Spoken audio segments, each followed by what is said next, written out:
твоя мышь неприятно шуршит при скролле. И вообще без разницы, сколько она стоит. 100 рублей, 100 гривен или 100 баксов. Шуршит одинаково. Если ты не исправишь это, со временем, возможно, вполне себе возможно, она начнет пищать. Неприятно пищать. Она и шуршит мерзко и неприятно, неоднородно и некачественно. И громко довольно-таки. И по-разному, в зависимости от того, как оно там притирается. Так оно еще и пищать начнет, представляешь? Да. Вот так вот. Исправь-ка свою мышку. Вот такая вот силиконовая смазка.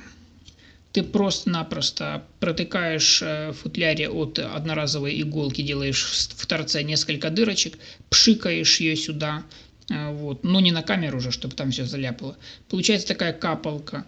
Вот этой капельницей, этой фитюлечкой смазываешь все трущиеся части, все там их 4 штучки, около 4. Чтобы не было ничего сухого, где трется, в принципе, там по чуть-чуть. Он очень неплохо смазывает, ничего не разъедает, долго держится. Короче, все. Скролл бесшумный.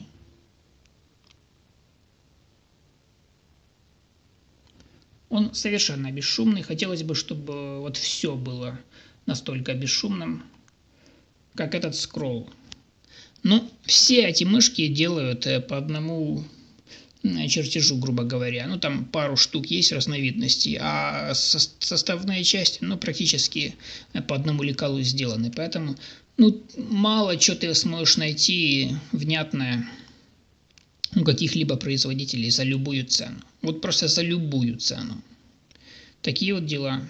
Да, вставок там из всевозможных латуней и биметаллов, и чего угодно, и, там, или каких-то подшипников, и какой-то керамики ты не найдешь.